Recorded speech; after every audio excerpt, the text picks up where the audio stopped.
Blog Talk Radio. Paranormal Review Radio.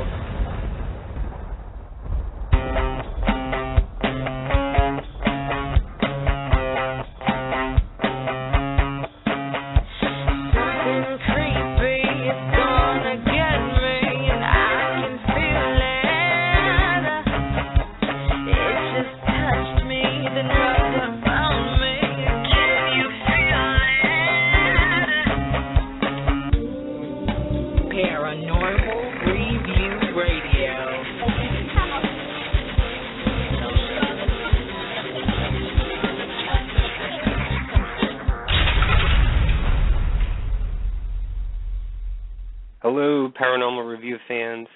We're so glad you can join us tonight. This is your level-headed but crazy co-host, Anthony Agati. And I'm your unpredictable but lovable co-host, Lucy Liebfried. Together, we review all the serious paranormal issues with passion and a bit of humor. Now, our phone lines are open, so give us a call, 661-244-9831. Or, if you don't want to call in, the chat room is open for discussions and opinions. Feel free to post whatever you want.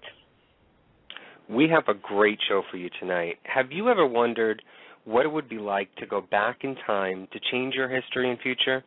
Wouldn't it be cool to see what it's like 50 years from now with your own eyes? Well, that's what the theory of time travel is all about, and that's what our show will review tonight. We will also discuss some of the infamous stories on the web that deal with time travel and also discuss China. Don't worry about that. You'll find out later in the show. I wish I could go back in time and make some changes. Oh, boy, would I make some changes.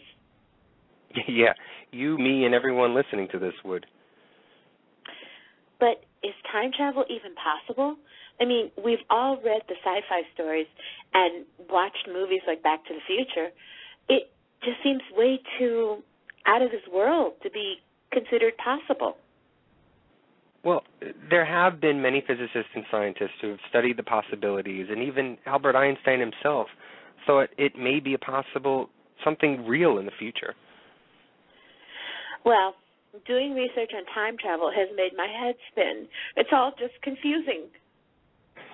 No one said it was easy. That's why some of the greatest minds out there still have not been able to calculate its probability. Okay, good. So when I try to explain it, I won't feel bad if I confuse the listeners or confuse myself. Don't worry, Lucy. I think we were able to put it all together so that everyone will understand a little bit about time travel and all of the science behind it. Let's start off by reviewing what time travel theory is all about. Okay, here goes. Time travel is the concept of moving between 2 points in time at the same time, moving between two different points in space. Actually, in my research, I noticed that physicists technically don't use the term moving or traveling through space. They instead use the phrase closed time-like curves. Those scientist guys are always so technical. What does a closed time-like curve mean, though? It means a particle in a space line returning back to its original spot. I guess what they're saying is that a particle continues in a line form only to end up back in its original starting point.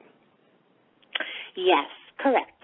Now, there are two forms of time travel. Naturally, they are past time travel and future time travel.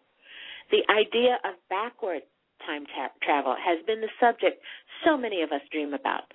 The thought of hugging a lost loved one again or to prevent some horrible incident to occur are among many of the reasons that keep the idea of time travel in the minds of all of us. But time travel has always been plagued with conceptual issues. If you were to go back in time, you are in essence altering the future, and therefore the future could not exist as it was when you left. Lucy, I think you're starting to lose people. Why don't we move on to written history accounts of fictional time travel? Okay, Anthony. I've always wondered when the first idea of time travel was ever written. I mean, there has to be a story from a point in history that talks about time travel. Anthony, were you able to find anything on that? I have actually, and believe it or not, the first ever written story that involved traveling in time was in ancient Hindu mythology around 700 BC, which was called the Mahabharata, from the Sanskrits of ancient India. And it mentions the story of the king Raveda, who travels to a different world to meet the creator Brahma, and is shocked to learn that many ages have passed when he returns to Earth. Wow, that's amazing, Anthony.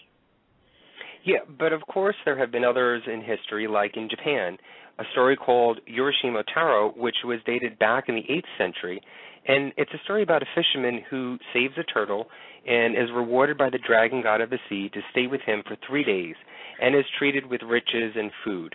Upon his return back home to his village, he finds himself 300 years into the future. His house is in ruins, he is long forgotten, and his family is long dead. Wow. I know our listeners remember the tale from H.G. Wells, The Time Machine, which is actually one of my favorite movies, too.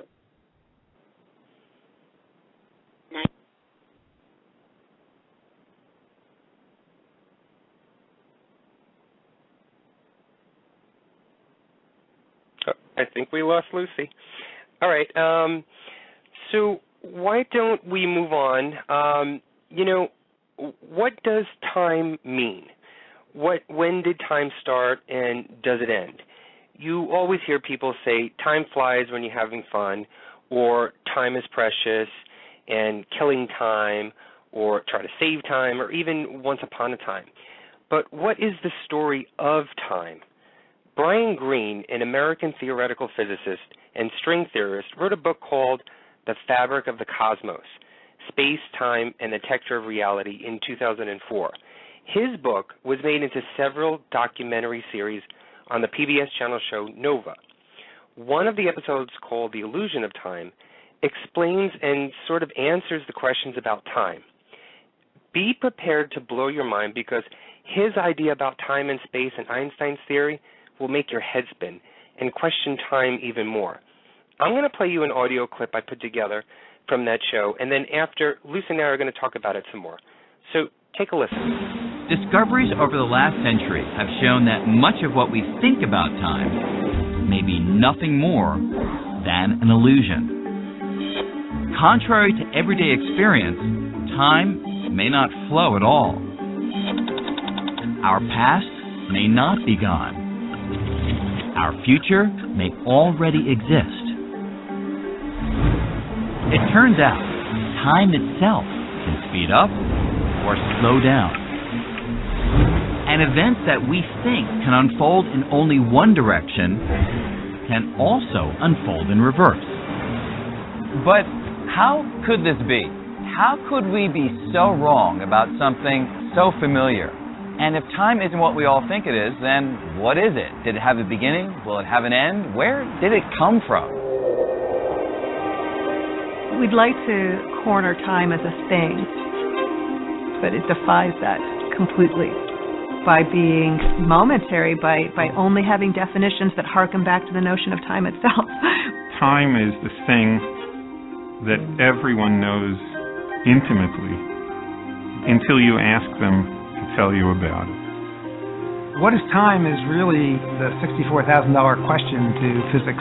There's basically no aspect of time which I feel we really fully understand. Most people view time in a pretty simple, straightforward way. Time ticks the same for everyone, everywhere. It's a common sense picture established by the father of modern science, Isaac Newton. Time, for Isaac Newton, is something that is an immutable property of the universe. Time always changes at the same rate. Time just goes along, and there's really nothing we can do about it. Sensible as Newton's picture of time may seem, Einstein realized it wasn't right. He discovered that time could run at different rates. Strange as it sounds, this means that time for me may not be the same as time for you. Einstein's discovery smashed Newton's conception of reality. Einstein says that time is not just a label on the whole universe. time is experienced individually. What Einstein gave us is a much, much richer picture where everybody has their own private time, which runs at their own private rate. There isn't time in the sense of a universal tick-tock. There were times.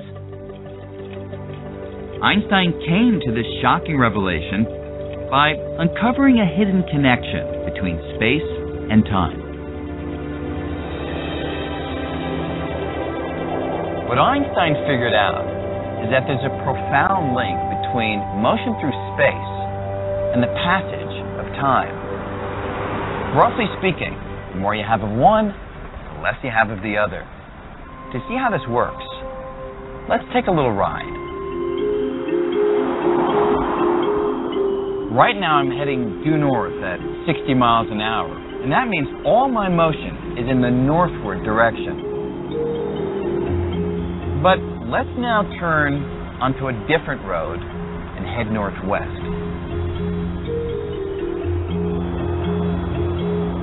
I'm still going 60 miles an hour, but I'm not making as much progress toward the north as I was a minute ago. And that's because some of my northward motion has been diverted or shared with my westward motion. Einstein realized that time and space are linked in much the same way that north and west are. Motion's impact on time is so tiny, we don't experience it. But the effect is real and can be measured. To do this, all you need are a couple of atomic clocks and a jet airplane. And this experiment was carried out in 1971 when scientists flew an atomic clock around the world and then compared it to one on the ground. As Einstein predicted, the two clocks no longer agreed. They differed by only a few hundred billionths of a second, but that was very real proof of motion's effect on the passage of time. Einstein's theory has been tested again and again and again, and it all hangs together. It really forms the basis for the way we understand much of the way nature works. These effects, which used to be considered sort of obscure and very small, are very in your face with today's technology. With the discovery of this unexpected link between space and time, Einstein realized that the two could no longer be thought of as separate things. Instead, space and time are fused together in what came to be called spacetime. Einstein unified the idea of space with the idea of time into this four-dimensional structure called spacetime.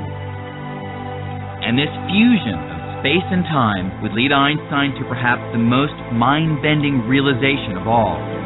The sharp difference we see between past, present, and future may only be an illusion.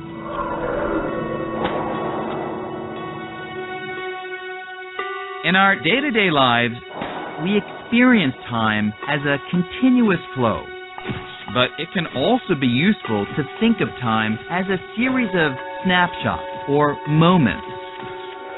And everything that happens can be thought of as the unfolding of moment after moment after moment.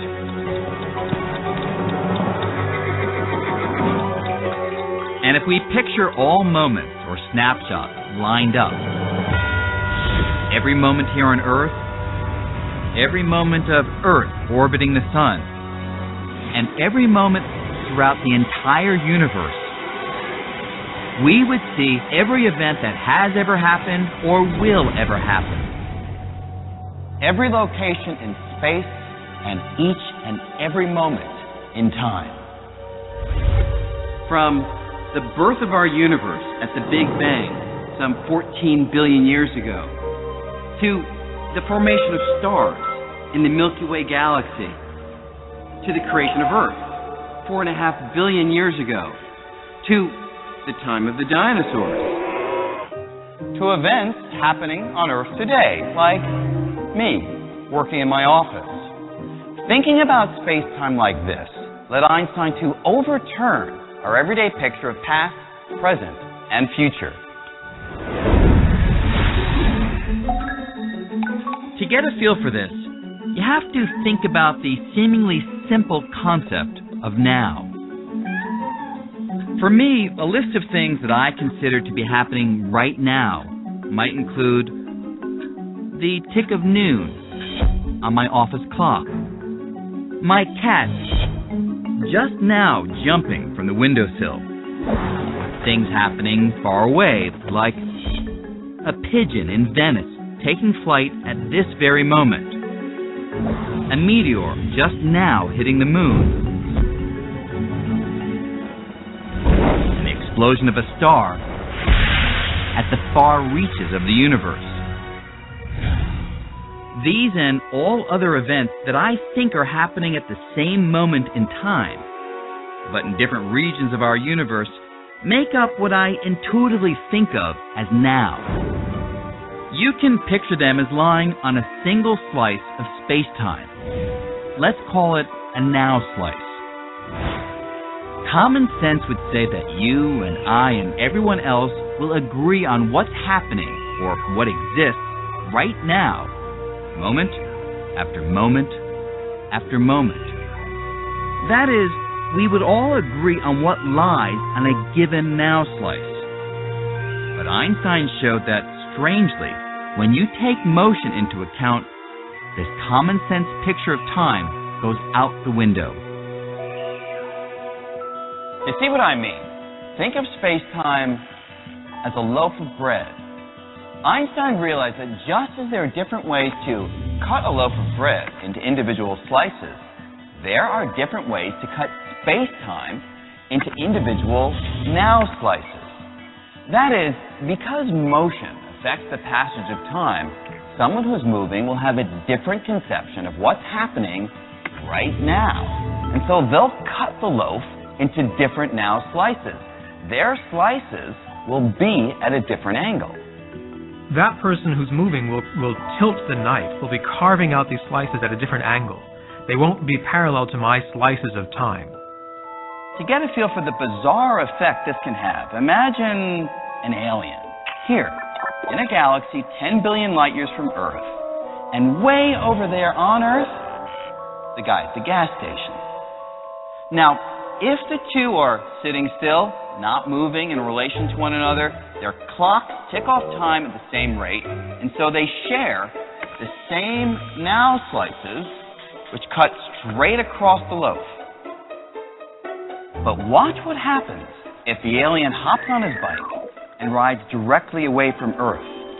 Since motion slows the passage of time, their clocks will no longer tick off time at the same rate. And if their clocks no longer agree, their now slices will no longer agree either. The alien's now slice cuts through the loaf differently. It's angled toward the past. Since the alien is biking at a leisurely pace, his slice is angled to the past by only a minuscule amount. But across such a vast distance, that tiny angle results in a huge difference in time. So, what the alien would find on his angled now slice, what he considers is happening right now on Earth, no longer includes our friend at the gas station, or even 40 years earlier when our friend was a baby. Amazingly, the alien's now slice has swept back through 200 years of Earth history and now includes events that we consider part of the distant past, like Beethoven finishing the Fifth Symphony. Even at a relatively slow speed, we can have actually tremendous disagreements on our labeling of now, what happens at the same time, if we're spread out far enough in space. Once we know that your now can be what I consider the past, or your now can be what I consider the future, and your now is every bit as valid as my now, then we learn that the past must be real. The future must be real. They could be your now.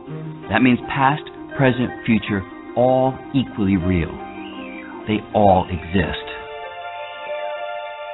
If you believe the laws of physics, there's just as much reality to the future and the past as there is to the present moment. The past is not gone, and the future isn't non-existent. Past, the future, and the present are all existing in exactly the same way. Just as we think of all of space as being out there, we should think of all of time as being out there too. Everything that has ever happened or will happen, it all exists. Is it possible to travel to the future or the past? Now departing for 50 years in the future, like 24. And if we could time travel, would it be anything like what we imagine? To catapult you through time into a world that is yet to be. The Time Travelers. Suppose something goes wrong with the time machine again. Throw the switch, Jet. Can we go anywhere we want at any time? We're going to attempt time travel. No one outside of Hollywood has made a working time machine just yet. But surprisingly, time travel might be possible. Now boarding Flight 24 to Black Hole Cygnus X1. One way to travel through time is to make use of a strange feature of gravity. The familiar force that keeps our feet planted to the ground can have a profound impact on time. How can gravity be used to make a time machine? Well, Einstein's theories show that gravity, like motion, can affect time. It's as if gravity can pull on time, slowing its passage. And the stronger the gravitational pull, the more time slows. Here on Earth, the effect is too small to notice, but still very real. Compared to someone living on the top floor of a skyscraper, someone living on the bottom experiences time elapsing a little slower because gravity is just a tiny bit stronger closer to the ground.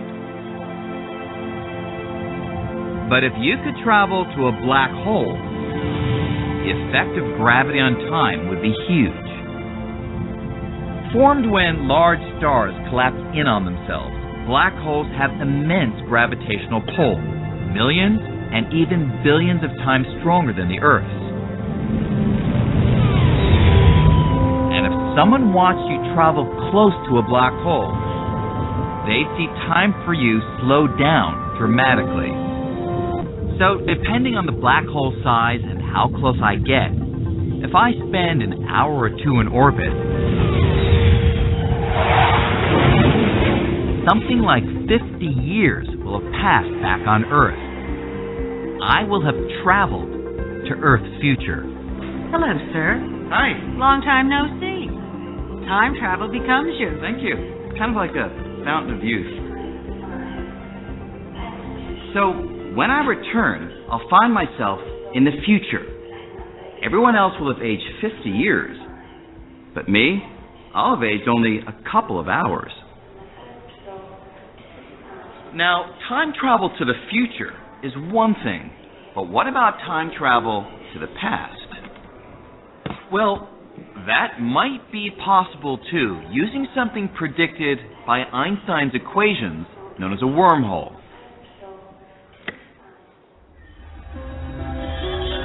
If wormholes exist, they would be kind of like shortcuts through space-time, tunnels that would link not just one place with another, but also one moment with another.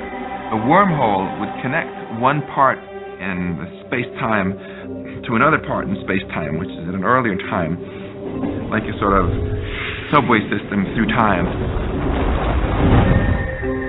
So, let's say I wanted to go back in time and meet myself at the beginning of this program. If a wormhole connected here and there, all I'd need to do is step through.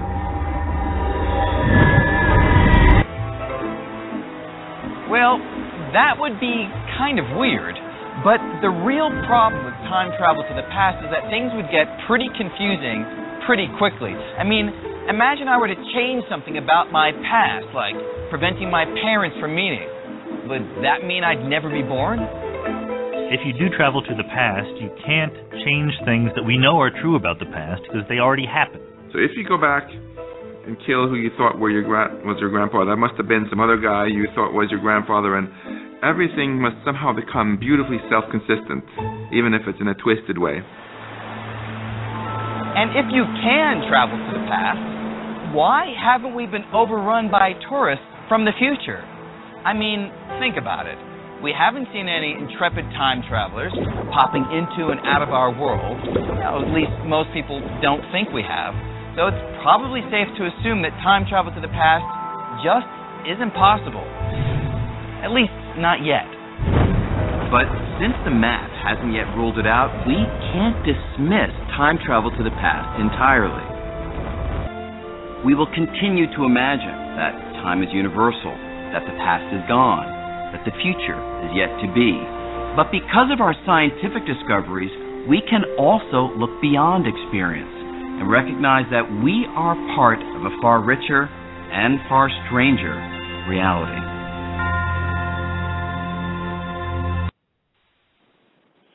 I hope that didn't confuse you even more, but I found it interesting to learn that it's much easier to travel into the future than it is into the past.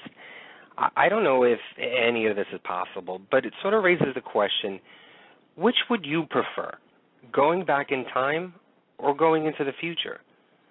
I don't know which one I would choose. You know, on one hand, I would love to go back and change some of my past, and no, I'm not going to mention it on the radio, but it would be cool to have that, you know, that sort of do-over button to press and see how my life would be now.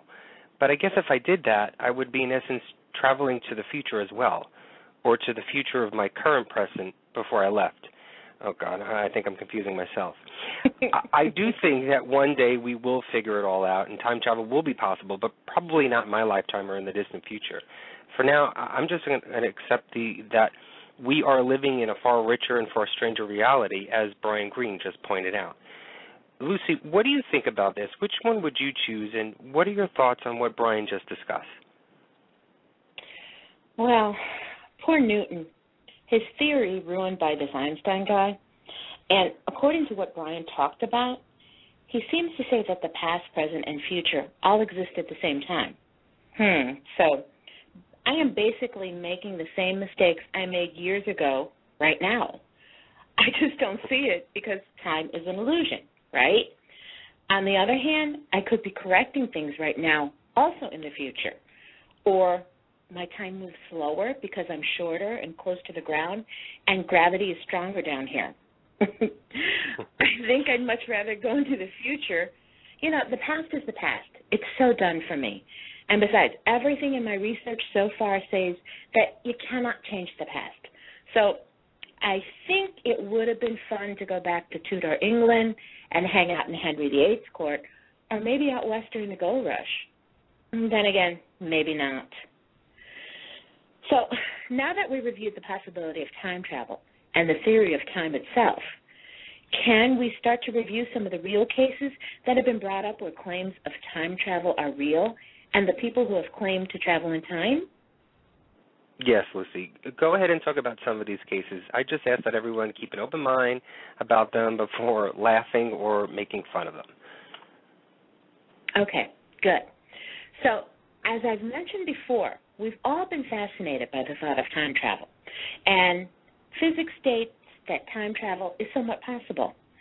We can't seem to get enough of time travel. It's a quest that humans have longed for. But the grandfather paradox, so often spoken about by renowned physicist Stephen Hawking, didn't seem to stop anyone from dreaming of time travel capabilities one day. Our first story: has anyone ever seen the 1928 Charlie Chaplin movie, The Circus? Anthony, I think you've posted this time travel footage from YouTube on our Facebook page. If you listeners out there are online, go to our Facebook and check it out so you know what I'm talking about. It's been all over the Internet in the past few years, and it seems that no one has been able to conclusively disprove its claim. In the movie's extra clips on DVD, there is video footage from the opening day of Charlie Chaplin's movie in 1928 where the cameraman was taking stock footage outside the theater where his movie was going to premiere. It was shot during the day as patrons and residents walked the streets of Hollywood.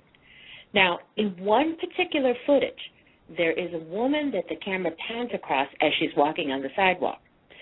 The woman is older in years and is wearing a long dark coat, hat, and funny shoes. I guess they were the style back then, but it still seemed funny to me. Anyway, the old woman is holding her hand up to her ear, and at one point, as the camera is focusing in on this woman, she turns her head in the direction of the cameraman, and you clearly see her mouth moving as if she's talking on a cell phone. Yeah, I said a cell phone. This was shot 83 years ago. Cell phones were definitely not invented yet. Now, people have tried to debunk this by saying it was a hearing aid device that she was holding, but as you can clearly see in the video, she's talking into it. Now, why would anyone be talking into a hearing aid device? If you go to our Facebook page, Paranormal Review Radio, check it out, or just type in Charlie Chaplin cell phone time traveler in YouTube and watch it for yourself.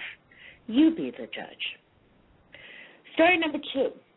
During an archaeological dig in Shangxi Town, China, a 400-year-old tomb was discovered. 2 journalists who were accompanying the archaeologists reported that a small Swiss ring watch was discovered within the tomb. The find has currently baffled experts who believe the tomb had laid undisturbed for 400 years, since the Ming Dynasty. When we tried to remove the soil wrapped around the coffin, a piece of rock suddenly dropped off and hit the ground with a metallic sound, said Jiang Yangyu, former curator of the Guangxi Autonomous Region Museum. We picked up the object and found it was a ring. After removing the covering soil and examining it further, we were shocked to see it was a watch. Now, the Chinese translation from the news article is unclear. However, it appears to state that the item is made of bronze and has a traditional winder on the side and the word Swiss engraved on the back. All digging has been suspended pending arrival of experts from Beijing. Our next story, there is a photo from 1940, also on the web, which I believe, Anthony, you have posted on our Facebook, but you can Google 1940 photo time travel and review for yourself. Now, if you look closely, there is a man that doesn't fit. He's wearing sunglasses, has a printed T-shirt on, and is supposedly holding a camera with a telephoto lens. These things did not exist in 1940. And yes, skeptics don't see anything unusual about this, but they provide no other evidence to explain the photo. Another story involves the Spanish city of Salamanca. There was a cathedral built in the year 1102. There is a carving of what definitely looks like an astronaut that you would see today. But the story has been debunked recently when documentation was presented that showed when the church was restored in 1992, the expert carvers were given permission to add recent figures to the cathedral to mark its restoration period, and they chose to add an astronaut. People still don't believe it, but it has been debunked according to most skeptics. I have a few stories, Lucy. The first story is the Antikythera mechanism, which is the oldest known complex calculator. The Antikythera mechanism is currently housed in the Greek National Archaeological Museum in Athens and is thought to be one of the most complicated antiques in existence. At the beginning of the 20th century, divers off the island of Antikythera came across this clock-like mechanism, which is thought to be at least 2,000 years old, in the wreckage of a cargo ship. The device was very thin and made of bronze. It was mounted in a wooden frame and had more than 2,000 characters inscribed all over it. Though nearly 95% of these have been deciphered by experts, there has not been a publication of the full text of the inscription. Today it is believed that this instrument was a kind of mechanical analog computer used to calculate the movements of stars and planets in astronomy. It has been estimated that the Antikythera mechanism was built around 87 BC and was lost in 76 BC. No one has any idea about why or how it became on that ill-fated cargo ship. The ship was Roman, though. The Antikythera mechanism was developed in Greece. One theory suggests that the reason it came to be on the Roman ship could be because the instrument was among the spoils of a war garnered by then Roman Emperor Julius Caesar. X-rays of the device have indicated that there are at least 30 different gears present in it. British historian Derek Price has done extensive research on what the Antikythera mechanism may have been used for. It was not until 1959 that Price put forth the theory that the device was used in astronomy to make calculations and predictions. In 1974, Price presented a model of how the Antikythera mechanism might have functioned. When past or future dates were entered into the device, it calculated the astronomical information related to the sun, moon, and other planets. Could this have been something that a time traveler brought to the past? Another story, a 2,200-year-old clay jar found near Baghdad, Iraq, has been described as the oldest known electric battery in existence. The clay jar and others like it are part of the holdings of the National Museum of Iraq and have been attributed to the Parthian Empire, which was an ancient Asian culture that ruled most of the Middle East from 247 BC to 228 AD. The jar itself has been dated to something around 200 BC. It was first described in 1938 by German archaeologist Wilhelm Koenig, and to this day, it is uncertain whether Koenig dug it up himself or found it archived in the museum. So how is it that a 2,200-year-old clay jar can be called a battery? Those who have examined it closely say that there is little else that it can be. The nondescript earthen jar is only 5.5 inches high by 3 inches across. The opening was sealed with an asphalt plug, which held in place a copper sheet rolled into a tube. This tube was capped at the bottom with a copper disc held in place by more asphalt. A narrow iron rod was stuck through the upper asphalt plug and hung down into the center of the copper tube, not touching any part of it. How did they have knowledge of batteries in ancient times? The next story that I have actually is not a story, it's actually an article from CNET out of the United Kingdom. And the heading of this article is titled, "Man Arrested at Large Hadron Collider Claims He's from the Future." And this was posted on Monday, April 5th, 2010. A would-be saboteur arrested today at the Large Hadron Collider in Switzerland made the bizarre claim that he was from the future. Elro Cole, a strangely dressed young man, said that he had traveled back in time to prevent the LHC from destroying the world. The LHC successfully collided particles at record force earlier this week. A milestone for Mr. Cole was attempting to disrupt by stopping supplies of Mountain Dew to the experiment's vending machines. He also claimed responsibility for the infamous baguette sabotage in November of the previous year. Mr. Cole was seized by Swiss police after CERN security guards spotted him rooting around in bins. He explained that he was looking for fuel for his time machine power unit, a device that resembled a kitchen blender. Sounds like Back to the Future, doesn't it? Police said Mr. Cole, who was wearing a bow tie and rather too much tweed for his age, would not reveal his country of origin. Countries do not exist where I am from. The discovery of Higgs boson led to limitless power, the elimination of poverty and Kit Kats for everyone. It is a communist chocolate hellhole, and I'm here to stop it ever happening. This isn't the first time travel has been blamed for mishaps at the LHC. Last year, the Japanese physicist Masayo Ninomiya and Danish string theory pioneer Holger Belch-Nielsen put forward the hypothesis that the Higgs boson was so abhorrent that it somehow caused a ripple in time that prevented its own discovery. Professor Brian Cox, a former CERN physicist and full-time rock and roll TV scientist, was sympathetic to Mr. Cole. Bless him, he sounds harmless enough. At least he didn't mention bloody black holes. Mr. Cole was taken to a secure mental health facility in Geneva, but later disappeared from his cell. Police are baffled, but not that bothered. Story number 8. For some worldly wise Internet users, the story of John Titor is nothing new. Although there are still numerous people who have yet to come across this online curiosity, which is steadily gaining status as an urban legend. In the 12 years since its absence, John Titor has spawned a book, a theater performance, and rumors of a movie, as well as plenty of web pages attempting to prove or disprove his claims to be a time traveler visiting us from the near future. Starting on November 2nd, 2000, and continuing for a period of about 5 months, someone calling themselves Time Travel _0 became posting to a number of online time travel-related message boards, claiming to be a time traveler from the year 2036. The first website's Time Travel _0 posted to include the Art Bell Site 1 and the Time Travel Institute site. After a while, Time Travel _0 changed his name to John Titor, although this apparently was not his real name. So why was he here?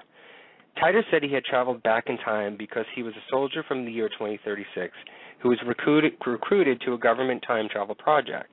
He had initially been sent back to 1975 to retrieve an IBM 5100 portable computer, which was needed to translate between some legacy IBM systems and Unix. He claimed the IBM 5100 was able to do this due to certain inbuilt functions that were not documented when it was manufactured. When Titor left our timeline, some IBM engineers apparently came forward to verify his claim about the IBM 5100. After collecting the IBM 5100, Titor then traveled to the year 2000 because he said he wanted to visit his family and his younger self and to see the effects of the Millennium Bug. There is a story that Titor sent faxes to the Art Bell site in 1998 saying the Millennium Bug would cause chaos, but when asked on the bulletin boards why this had not happened, he said he had intervened to prevent it. During his stay in 2000-2001, Titor made it clear his objective was not to convince anyone he was a genuine time traveler. Rather, he was simply posting messages to gauge people's responses to meeting someone from their future. He was very willing to hold question and answer sessions as well as give information on his time machine, share his perspective on our present world, and to make a number of predictions about the future, including how our present society will end in 2015 in a brief but devastating global nuclear war. He also posted a number of pictures of his time machine and scans from a technical manual showing his schematics. Possibly one of the most notable, if poor quality, pictures he posted showing the time machine warping the light from a laser pen due to its gravity displacement. For these reasons, as well as any lack of gain or profit he could make from his assertions, some people have been willing to accept Titor as a genuine time traveler. On March 24, 2001, Titor said he was going to return to his own time and, in spite of a number of obvious hoaxers, has not been heard of since. It is claimed there is video showing Titor returning to his own time, although it has not yet made its way onto the Internet. Now, Titor's time machine, it's described as a C204 time distortion gravity displacement machine. I think I got that all out. Built by General Electric in 2034. It weighed approximately 500 pounds and was transported in a 1966 Chevrolet convertible, Corvette convertible, which also acted as Titor's vessels as he traveled through time. The vehicle, this sounds so much like Back to the Future. The vehicle did not move through the vehicle did not move through space but remained stationary with the engine switched off. Sometime later, the time machine was removed from the Corvette and placed in a 1987 four-wheel drive truck, and the Corvette was sold, which was led to speculation about where it now may be and who bought it. According to Titor, there were 6 main components to his time machine.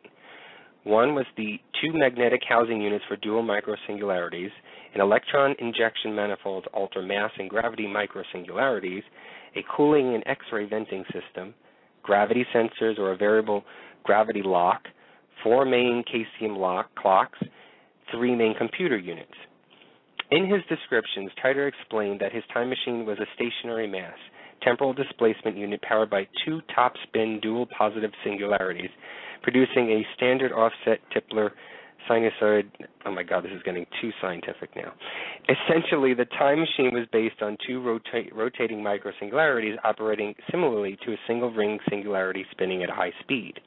The mass and gravitational pull on this microsingularity was manipulated by injecting electrons onto its surface, replicating the effects of a Kerr-Newman black hole, thus enabling time travel.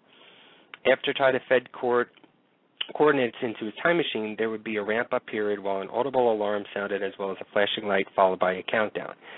Titor would then feel the pull of 2 G's due to the gravity generated by the machine, and the vehicle would appear to speed up as light was bent around it. Except for supplies of compressed air, the only source of oxygen would be an air pocket trapped around the vehicle. Titor estimated the speed of travel at around 10 years per hour. That's fast. And the time machine's accuracy of time travel at up to 60 years, although he said this was expected to be improved upon by researchers in his own time. According to Titor, the nature of time travel and what can be expected is explained through the Everett Wheeler model of quantum physics, or as it is sometimes called, the Many Worlds Theory 3, which Titor stated had been proved to be correct. Simplistically, this means that every event that can have more than one outcome will result in every possible outcome, and each possibility is the origin point of a new parallel universe or world line. The relevance of this time for time travel, Titor explained, is that the traveler does not enter their own past because their presence would cause changes which in turn would create an ever-expanding set of world lines. Instead, the time traveler enters a closely related world line where the presence would not cause this incalculable level of world lines. Wow. Those are some, interesting stories. In fact, it sounds like you just read me the whole story of Back to the Future. I mean, they're really interesting, Anthony. Well, I mean, I didn't say I believe in them, just that I'm keeping my mind open to anything and everything. You know, you should too. I do. I'm a paranormal investigator, for God's sake. My mind is always open to possibilities that a majority don't consider, like China, for instance. China? What about China? Well, China has actually banned every piece of media that directly or indirectly refers to the theory of time travel. That means no books, magazines, television shows, or movies. You mean Back to the Future is not rerunning on Chinese television? Nope. Here's a Fox News article that was written earlier this year in April. It's back to basics for some of the greatest sci-fi movies of all time. The Terminator, Back to the Future, Black Knight, just to name a few. But if you ever find yourself in China wanting to check out what Bill and Ted were up to last week, forget it. Time traveling is banned.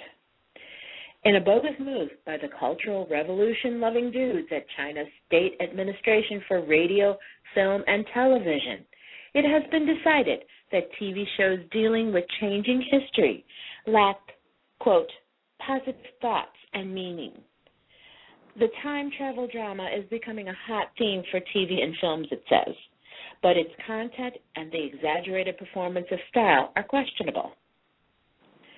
Some observers claim that the real reason behind the ban is the recent rash of TV time travel dramas focused too much on perceived happier times in the past for its citizens. No dice, say the administrators. Many stories are totally made up and are made to strain for an effect of novelty, they claim.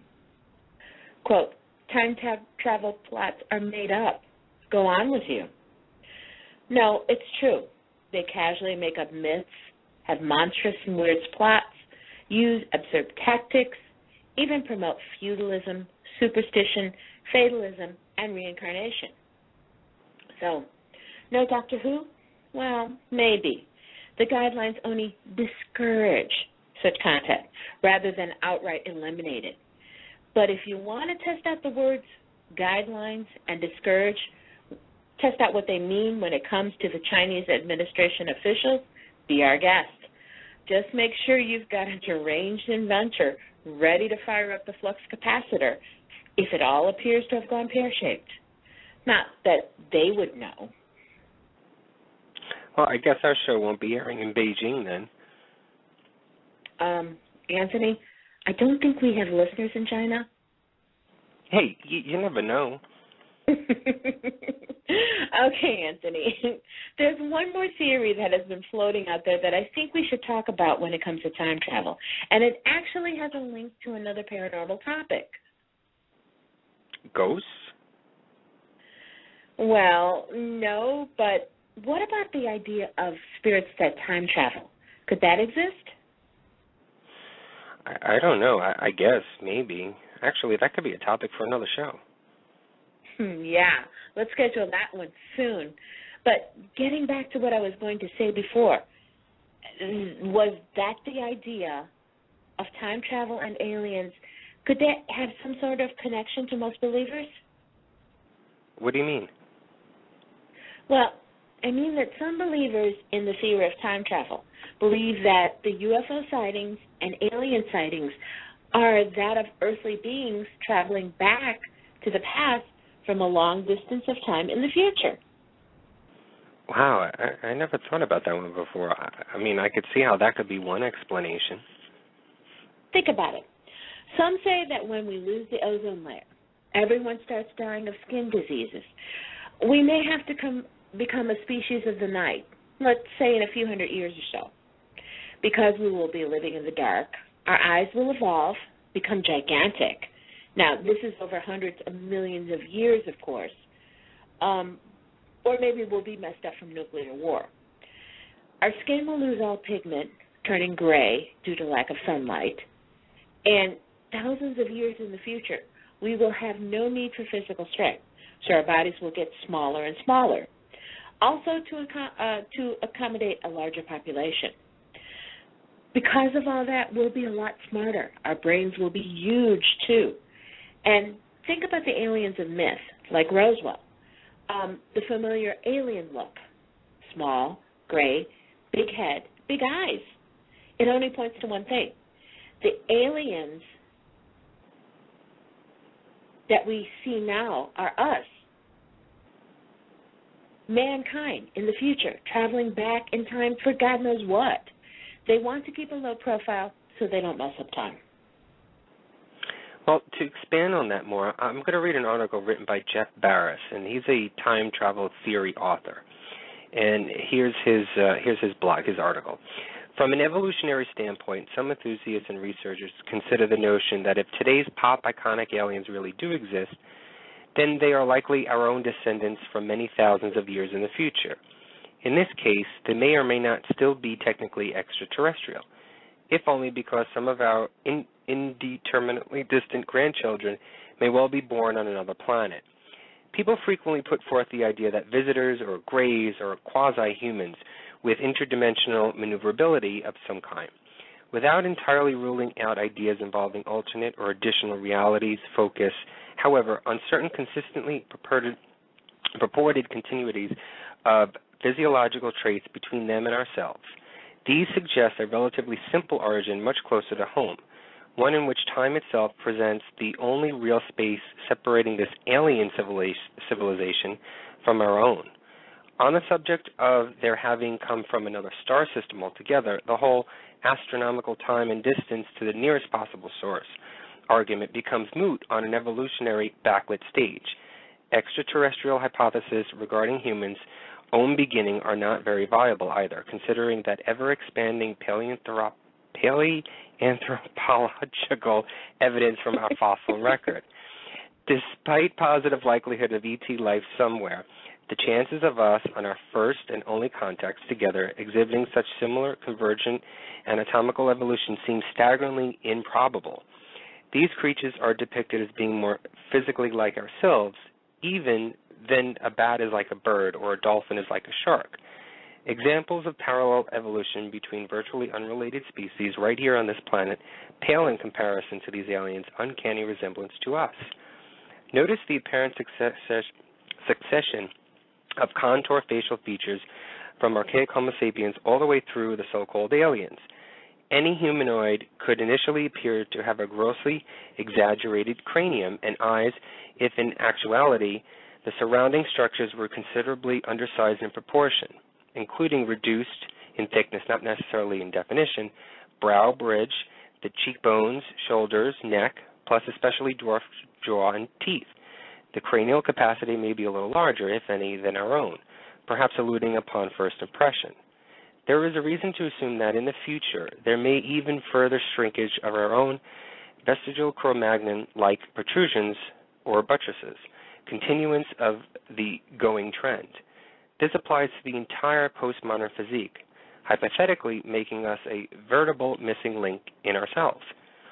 Although scientists speculate that humans may evolve and even larger nose to adapt to airborne pollution, it is easy to envision standardized residential air filtration of some sort becoming a vital norm in the relatively near future. In a quite typical evolutionary response to increased reliance upon man-made apparatus, the nose may gradually recede, possibly even being a consequence of subterranean or submarine living with such respiratory support. Although environmental conditions which influence human evolution are undoubtedly different today than they were thousands of years ago, one consistent and prevalent phenomenon which became long ago is the de-evolutionary effect which intelligent advancements inevitably have upon us. With the advent of culture, we develop clever new ways of using the things around us to protect us, assist us, and even compensate for individual shortcomings.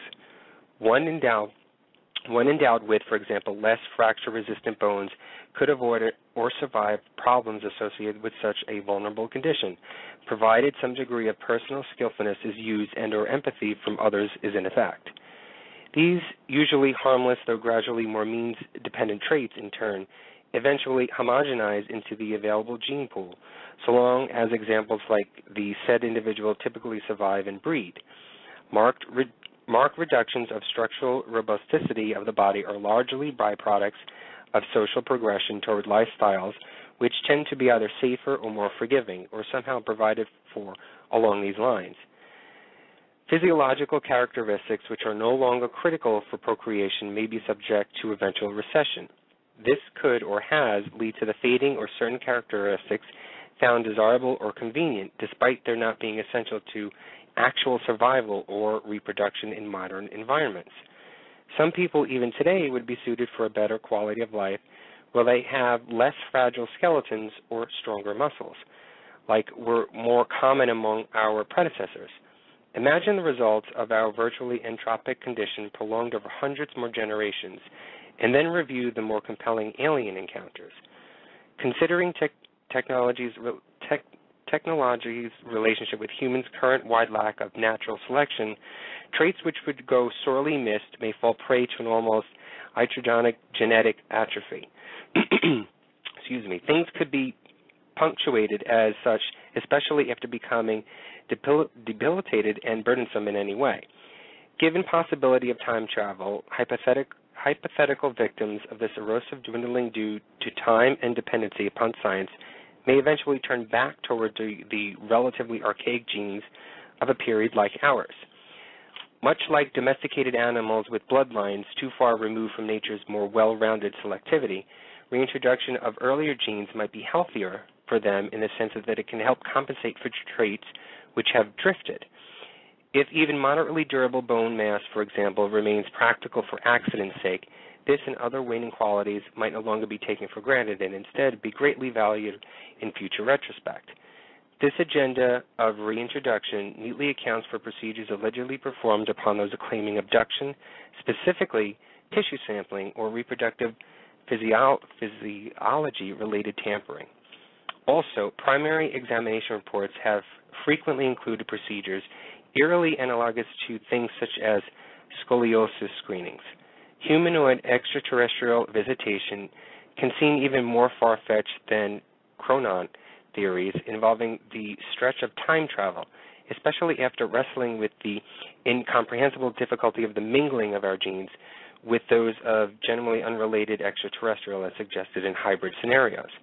The term human being was previously defined as a highly adaptable and thus exhibiting few limited specializations.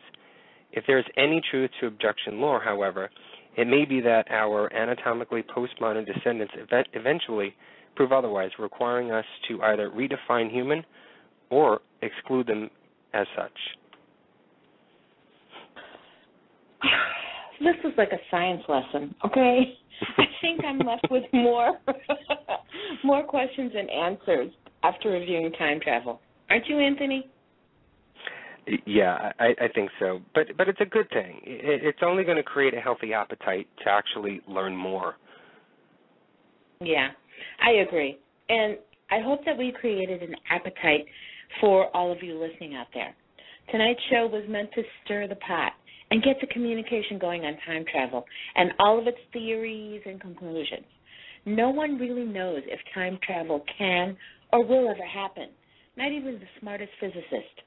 But that doesn't mean we stop here. We should all research, find the answers, or the questions that haven't been answered so that we can all be included in the discovery of man's age-old wish to travel back and forth in time in hopes to change and create history. Now, Carl Sagan once said, if we could travel into the past, it's mind-boggling what could be possible.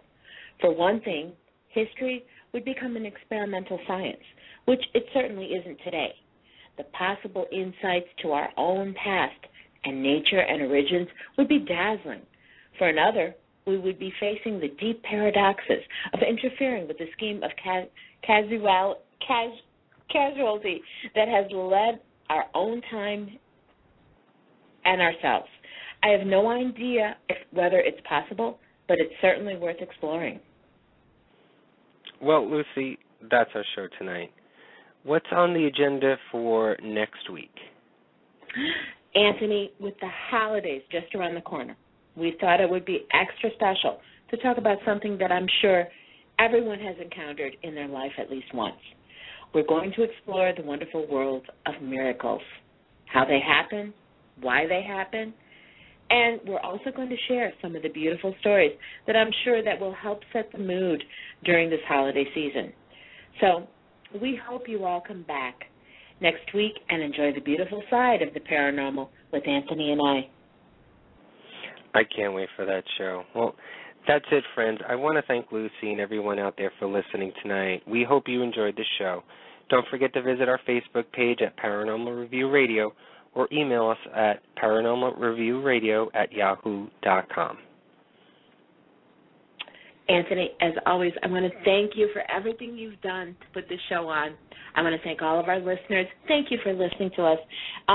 And like I said, if you've got a question, if this subject has raised some questions, let's talk about it. Send us an email, post to our Facebook page, and we'll talk to you next week. Okay? Thank you. Good night. Paranormal Review Radio.